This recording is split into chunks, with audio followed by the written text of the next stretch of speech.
La próxima estación de hoy nos trae a los pagos de don Víctor Vigand, nacido el 13 de marzo de 1877, hombre que manejaba la idea progresista de fundar un pueblo sobre las tierras heredadas de su progenitor. Tomando conocimiento de la construcción del corredor ferroviario que une a Rosario con Puerto Belgrano, Vigand decide al fin la fundación de un pueblo a la vera del ferrocarril. Así fue que con fecha de fundación del 15 de julio de 1909 nace la localidad de Vigand, cuyo visionario fundador, también considerado benefactor, la ha dotado con las características más progresistas desde el punto de vista económico, urbanístico, institucional, social y cultural. Con motivo de la confección de los planos de urbanización para proceder a su loteo, Vigand publicó en el diario La Capital de Rosario en octubre de 1910 el siguiente aviso: Pueblo Vigand, Estación Vigand, el de más porvenir, único, con aguas corrientes, con escuela, autoridades, iglesia, médico, botica, baños públicos, antes del año de su fundación, en el centro de una gran zona agrícola, en la región más fértil de la provincia de Santa Fe.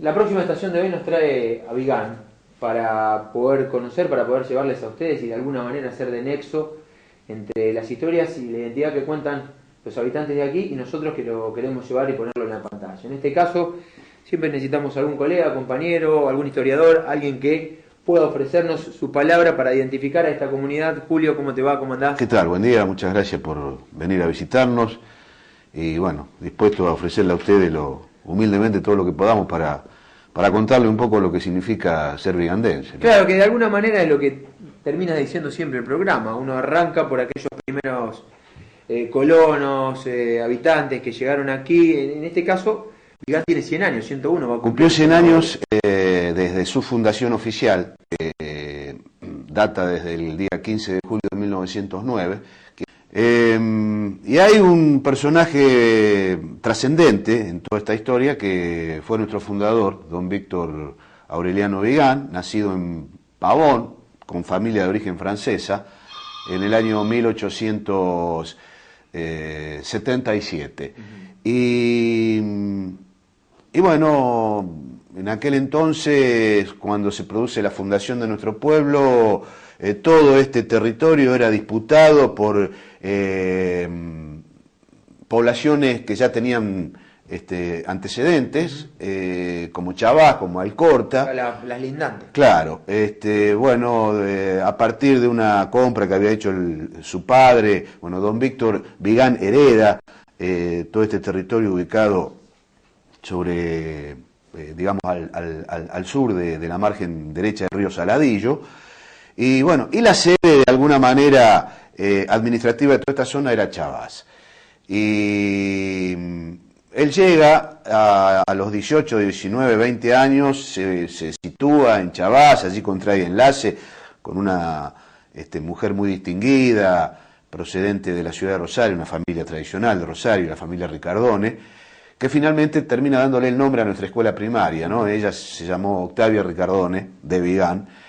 Y don Víctor Vigand, siendo un muchacho muy joven, 18, 19, 20 años, es designado presidente de la comuna de Chavás, entre 1899 y 1903, 4 aproximadamente, cumpliendo una labor bastante destacada. Es allí cuando él se entera de la construcción del ferrocarril.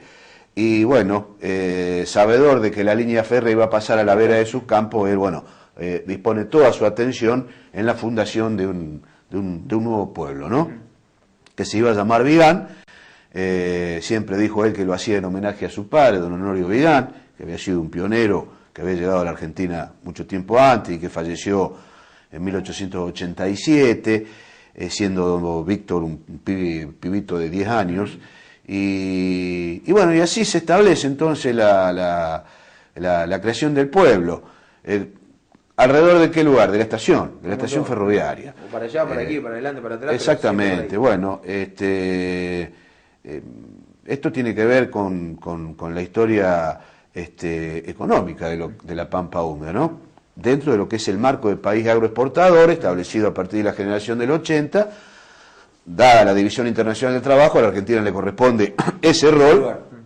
Y bueno, nosotros estamos en el corazón de la Pampa húmeda, es decir, estamos en el lugar de mayor producción agropecuaria del país y de mejor calidad. Sí, las tierras son además extraordinariamente productivas.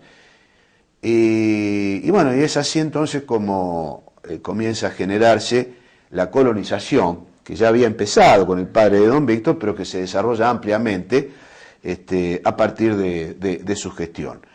Y bueno, chacras separadas por 500, 600, 700 metros unas de otras, con familias hipernumerosas, 10, 12, 15 personas, contando el abuelo, los hijos y los nietos, y una población en lo que es el ejido rural vigandense que por aquellos años andaba alrededor de las 2.500 a 3.000 personas. Como toda población que esté llevando a cabo las actividades agrícolas, necesita de un núcleo abastecedor, de un núcleo protector en cuanto a la actividad. Y es allí donde surgen las poblaciones urbanas. La población urbana tiene como característica, en el principio del siglo XX, abastecer a esa inmensa colonia rural, población rural, sí. ¿no? A través de los diferentes servicios, ramos generales, herrerías. Había un gran almacén u otro. Sí. Bueno, se establecen, obviamente, las grandes casas de ramos general. Acá en Vigán hubo 3 muy grandes. Una se llamaba Basset, la otra Boretti y la otra Tetamanti. Don Víctor Vigán desarrolla a través de sus conexiones un impulso muy grande y fundamentalmente aporta una idea rectora que es la idea sostenida del progreso, que es tomada después por la clase dirigente de nuestro pueblo, más allá del disenso entre una y otra, pero digamos, hay ideas fuerzas que son tomadas y que surgen de esta voluntad transformadora de este hombre que para nosotros ha sido realmente muy importante porque, bueno, en todo el desarrollo institucional del pueblo ha estado presente, en el desarrollo económico, en el desarrollo cultural, y bueno, Vigán se ha caracterizado por eso, ¿no? Por el progreso en todas estas facetas. Al principio como productor agropecuario. ¿Y décadas posteriores? ¿Qué cosa? No, décadas posteriores, es decir, a Vigán le faltaba una pata industrial. Es a veces lo más difícil de lograr. Claro, don Víctor Vigán lo intentó en su momento, pero dada la ubicación geográfica y bueno, en la década del 30 todavía no había un desarrollo vial importante, carretero, a nivel nacional. Lo más cerca que teníamos era la ruta 33. Don Víctor Vigán luchó denodadamente para conectar a Vigán ya en la década del 30 con la 33. Luchó permanentemente para establecer la conexión entre Pergamino y el acceso a la provincia de Córdoba por ruta pavimentada. Y bueno, pero todo esto obviamente costó mucho tiempo y vino, valga la redundancia, a destiempo, porque en ese interín cuenta la historia que don Víctor tenía una conexión importante con directivos de la empresa Nestlé, década del 30, finales de la década del 30, y aparentemente se iba a ubicar en nuestra localidad, pero no había pavimento. Entonces, lo más cercano que tuvieron fue la ciudad de Firmat.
Vigán está muy bien desde el punto de vista educativo, cultural.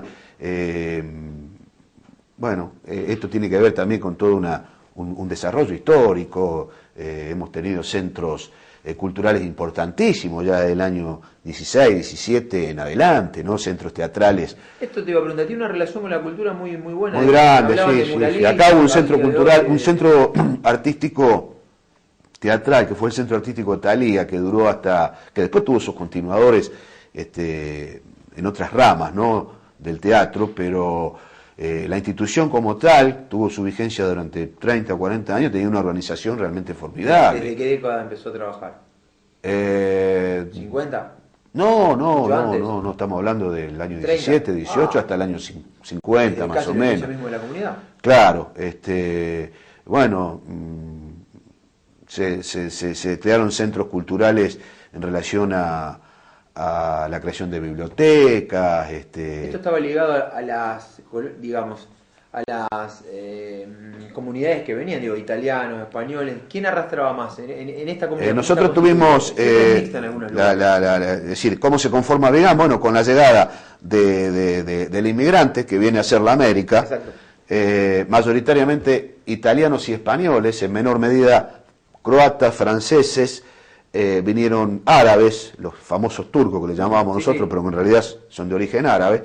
Bueno, los gringos italianos se dedicaron básicamente a la agricultura, fueron chacareros, españoles también. El español también se dedicó a la parte de lechería, especialmente los de origen vasco. Acá mayoritariamente los españoles eran catalanes y vascos. Los italianos venían de la zona de Macerata.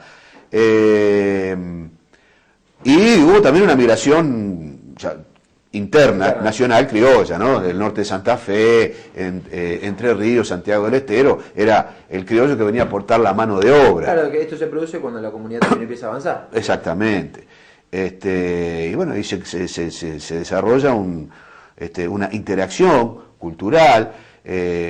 Cada sociedad migratoria tenía su propio núcleo, entonces nace... identidad también. Exactamente. Vigán, qué sé yo, te digo, en 10 años logró todo su desarrollo institucional. En 1911 surge el Sporting Club, que es la primera institución deportivo-social de nuestro pueblo, que ahora el año que viene va a cumplir 100 años. La Sociedad Italiana, en 1915, los clubes sociales, Club Unión, Club Social, Independiente en 1919. Es decir, ya en el 23 más o menos ya teníamos todo el esquema institucional armado. Siempre con el empuje de don Víctor Vigán. En el año 24 se instala la primera sucursal en toda la provincia de Santa Fe, del Banco Provincial de Santa Fe, en Vigán, gracias a la gestión de don Víctor. Logra la construcción de un edificio de correo realmente formidable, que no tenía ni Casilda, ni Venado Tuerto. Sí. Bueno, el matadero municipal era ejemplar en toda la zona, década del 30. Bueno, todo eso hacía que Vigán sea realmente un pueblo muy, muy importante, a punto tal que hay una revista muy célebre, muy, muy importante del siglo pasado, se llamaba Monos y Monadas, que competía a nivel nacional con la vieja Caras y Caretas, y que, por ejemplo, en la edición de la primera semana de enero de 1911, saca una nota sobre Vigán, recién fundado. Vigán estaba recién fundado, ¿no? Hay fotografías realmente maravillosas en ese libro, de las primeras construcciones del pueblo, y en la narración, el cronista cuenta que el gran acto de inauguración del ferrocarril Rosario-Puerto Belgrano se hizo en la población más importante, ya en aquel entonces situada a la vera de esta vía férrea, que era Vigán.